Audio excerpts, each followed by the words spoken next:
Ça ira, Lucas? Oui, papa. Enfin, je crois. Nous sommes le 2 juillet. C'est le jour des résultats du bac. Lucas n'est pas rassuré. Une foule d'élèves est réunie dans la cour du lycée et tous les regards sont posés sur les panneaux d'affichage. Chacun, à tour de rôle, cherche son nom dans la liste. Il y a des cris de joie et des larmes parfois quand le nom n'y est pas. Lucas et son père s'approchent des panneaux. L'adolescent a une boule dans la gorge. S'il a raté l'examen, il restera encore 1 an au lycée. Mais s'il a réussi, un autre problème se pose. Qu'est-ce qu'il va faire? Quelles études choisir? Quel métier exercer? Il n'a aucune idée. Tout à coup, Julie lui saute au cou et lui fait une bise sur chaque joue. « Tu l'as, Lucas, tu as ton bac! On est tous les deux sur la liste !» Lucas sourit, soulagé et inquiet aussi. Il se demande ce qu'il va faire de sa vie. 10 jours plus tard, c'est déjà les vacances. La famille a fêté le bac de Lucas au champagne. L'adolescent a demandé à ses parents de partir 15 jours avec ses copains, Maxime et Julie, dans les Alpes.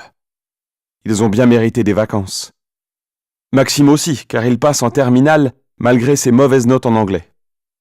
Lucas veut visiter le parc du Queyras, une réserve naturelle avec des animaux sauvages et de très beaux paysages.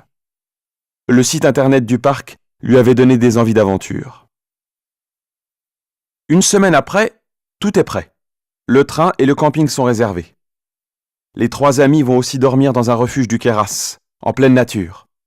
Heureusement, ils ont réuni assez d'argent pour leur voyage. Julie a donné des cours à des enfants, Maxime a sorti tous les soirs le chien de son grand-père, et Lucas a travaillé dans un fast-food. Lucas pense à ses vacances pour ne pas penser à son avenir. Il regarde de loin le tas de papiers posés sur son bureau. Des documents de toutes sortes. Offres d'école privée, offres de stage, publicité pour des études courtes ou longues, mais toujours des études. Lucas en a un peu assez d'étudier. C'est difficile de choisir quand on ne sait pas quoi faire plus tard. Mais pour le moment, il pense à ses vacances. Il part demain. Il réfléchira à l'avenir quand il rentrera.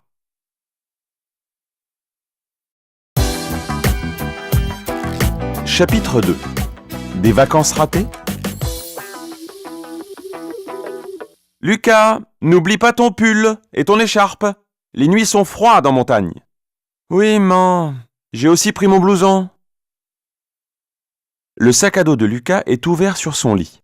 Il contient des t-shirts, 2 pantalons, des chaussettes et une 2e paire de baskets. Lucas est heureux de partir loin de l'air pollué de la ville, des voitures et des gens pressés qui le bousculent sans s'excuser. La météo annonce du beau temps. C'est bon signe. 15 jours en pleine nature avec ses amis. Le rêve. Le téléphone sonne. La tête de sa mère apparaît à la porte. « Lucas, c'est pour toi. J'arrive !» Lucas espère que c'est Julie qui rappelle. Hier, elle est tombée de vélo et elle a mal à la cheville. Si elle ne peut pas marcher, elle ne pourra pas les suivre jusqu'au refuge. Lucas espère qu'elle va mieux. Mais non, ce n'est pas Julie, c'est Maxime. Il a une drôle de voix. Allô, Lucas? Salut Max, ça va? Oui, enfin, non, pas terrible. Mon bulletin scolaire est arrivé, et mon père n'est pas content. Mais pas content du tout. Ah? Et alors? Il m'a inscrit à un stage d'anglais pour 3 semaines. Je pars demain pour Londres. La catastrophe. Tu me laisses tomber, Max? Non, enfin, oui. Je suis obligé d'y aller et j'ai vraiment pas envie. Quand tu seras dans les Alpes, tu penseras à moi, enfermé dans une salle de classe à répéter « My tailor is rich ». Tu as de la chance, toi. Lucas raccroche. Il est effondré. Ses 2 meilleurs amis l'abandonnent. Ses vacances sont à l'eau. Il ne sait plus quoi faire. Partir seul? Ne pas partir? Il réfléchit et il ferme les yeux. Il revoit les photos des paysages de montagne. Il a même l'impression de sentir le vent avec ses odeurs de fleurs sauvages. C'est décidé. Il partira quand même sans eux. Il n'est pas question que tu partes seul, affirme sa mère. Mais maman! Et pourquoi pas? Demande son père. Après tout, il a 17 ans. Je pense qu'il est capable de se débrouiller tout seul et d'être responsable. Monsieur Dorian se tourne vers Lucas. Il est temps pour toi d'être adulte. Tu peux partir, Lucas, si tu n'as pas peur de la solitude. Non, il n'a pas peur de la solitude. Il ne sait pas encore ce que c'est.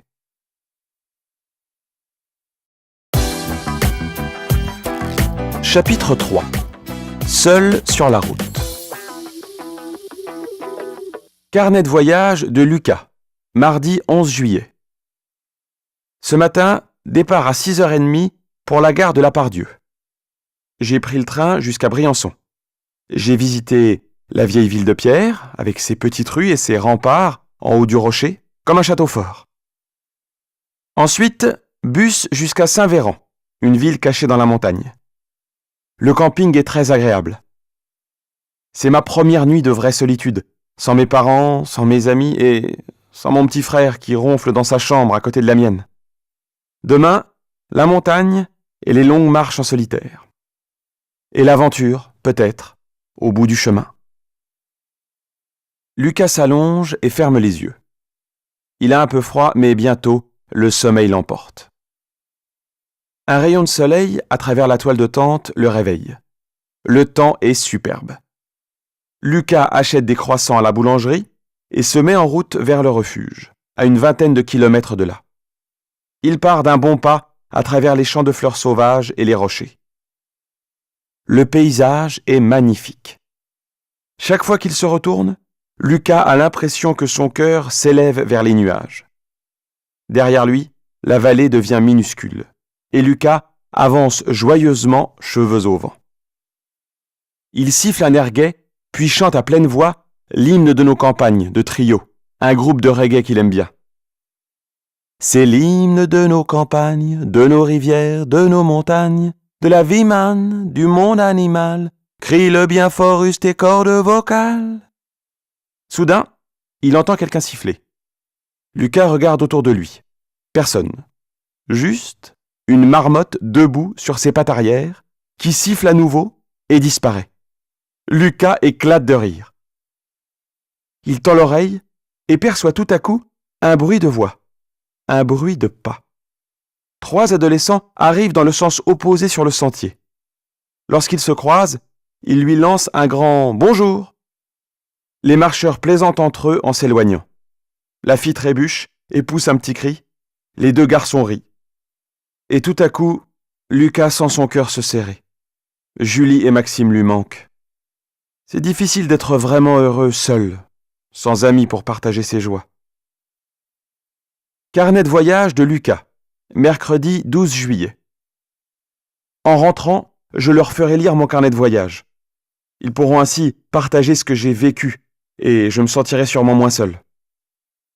J'ai pris 2 photos aujourd'hui. Sur la première, on voit Saint-Véran minuscule, avec des montagnes au loin couvertes de neige et un grand ciel bleu sans nuages. C'est vrai que nous sommes petits, nous les hommes, face à notre planète. Et pourtant, cette terre, nous ne la respectons pas. On la salit, on la pollue, on gaspille ses ressources. Et après, quel avenir se prépare? La deuxième photo, c'est le visage d'Albert qui sourit à travers ses rides. Sa casquette cache des yeux malins. J'ai rencontré le vieux berger vers midi. Il était assis sur un rocher pour déjeuner. Il surveillait ses moutons, son chien couché à ses pieds. Je lui ai demandé s'il ne s'ennuyait pas, tout seul dans la montagne. Il m'a répondu « J'ai pas le temps de m'ennuyer, mon garçon. Garder un troupeau, c'est du travail. Vous ne vous rendez pas compte, vous, les gens de la ville. Les bêtes peuvent se sauver en un clin d'œil et se casser une patte. Et puis, il y a aussi des loups, ces sales bêtes. » D'un geste, il m'a montré son fusil posé à côté de lui. Et j'ai frissonné. Je ne pense pas que le loup est une sale bête. Il a le droit de vivre, comme les autres.